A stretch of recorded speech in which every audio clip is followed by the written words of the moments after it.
نبی صلی اللہ علیہ وآلہ وسلم نے ارشاد فرمایا کہ اس نیلی چھتری کے نیچے ابو ذر غفاری سے سچا انسان کوئی نہیں۔ کون کہہ رہا ہے؟ نبی صلی اللہ علیہ وآلہ وسلم، جو خود صادق اور امین۔ اور جامع ترمذی میں ایک اور حدیث ہے، نبی علیہ السلام نے فرمایا کہ ابو ذر غفاری سے بڑھ کر کوئی عہد وفا کرنے والا اور زہد میں میری امت میں نہیں ہے۔ یہ میری امت میں عیسیٰ ابن مریم کی مثل ہے، ابو ذر غفاری۔ اور عیسیٰ ابن مریم وہ ہیں جن کے بارے میں روایتوں میں آتا ہے کہ وہ دنیا سے اتنے زاہد تھے کہ وہ برتن میں پانی بھی نہیں پیتے تھے۔ وہ کہتے تھے یہ دنیا کا مال ہے، اپنے ہاتھوں میں پانی پیا کرتے تھے۔ یعنی دنیا کو 3 طلاقیں دی ہوئی تھی۔ تو نبی علیہ السلام فرمایا میری امت میں سیدنا عیسیٰ ابن مریم کی مثل زہد میں ابو ذر غفاری ہے۔ یہ لفظ ہے ابو ذر غفاری، غفاری نہیں ہے لفظ، غفاری۔ ابو ذر غفاری رضی اللہ تعالیٰ عنہ علیہ السلام نبی علیہ السلام کے لاڈلے اصحاب میں سے تھے۔ صحیح بخاری میں ان کے قبول اسلام کا پورا واقعہ موجود ہے۔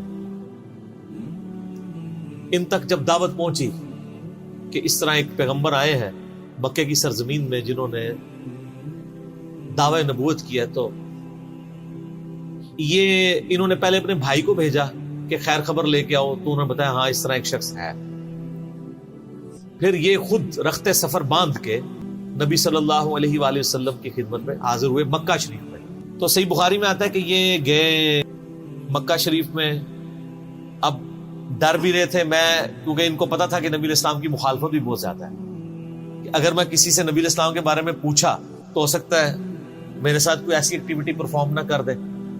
تو یہ حرم مکہ میں انہوں نے ڈیرا ڈال لیا، اور کہتے ہیں میں جتنے دن وہاں رہا نا تو آب زمزم ہی پیتا تھا۔ جب میری کھجوریں ختم ہو گئی، زمزم کھانے کا کام بھی کرتا تھا اور پینے کا بھی، زمزم طاقت والا پانی۔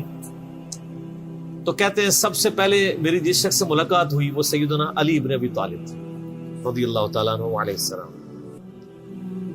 تو کہتے ہیں حضرت علی نے جب مجھے آبزرو کیا نا تو مجھے اپنے ساتھ گھر لے گئے، کہ پردیسی ہے، کھانا شانا کھلایا، رات ٹھہرایا۔ کہتے ہیں نہ انہوں نے مجھ سے پوچھا کہ کس لیے آئے ہو، نہ میں نے ان کو بتایا۔ یہ میں آپ کو اخلاقیات بتا رہا ہوں کہ دعوت کا کام کتنا ٹھنڈے کر کے کرنا پڑتا ہے۔ آپ تو کہتے ہیں پہلے دن ہی کسی کو رفع الیدین شروع کروا دیں، اتنا آسان نہیں ہوتا یہ۔ تو دوسرا دن بھی اسی طرح گزرا، تیسرا دن بھی۔ تو 3 دن کے بعد ابو ذر غفاری نے خود حضرت علی پہ اعتماد کیا، اور ان کو اندازہ ہوا کہ یہ بڑا، تو انہوں نے کہا میں یعنی ایک، اور حضرت علی نے بھی ایکسپوز نہیں کیا کہ میں نبی علیہ السلام کے قریبی لوگوں میں سے ہوں۔ تو ان کا کہ مجھے تم ایک اچھے انسان لگے ہو تو میں اس کام کے لیے آیا ہوں، تو تم مجھے گائیڈ کرو محمد ابن عبداللہ کے بارے میں ان سے ملنا چاہتا ہوں صلی اللہ علیہ وسلم۔ تو سیدنا علی نے کہا کہ واقعی وہ تو اللہ کے پیغمبر ہیں، اور اس طرح۔ تو پھر وہ حضرت ابو ذر غفاری کو نبی علیہ السلام کے پاس لے گئے۔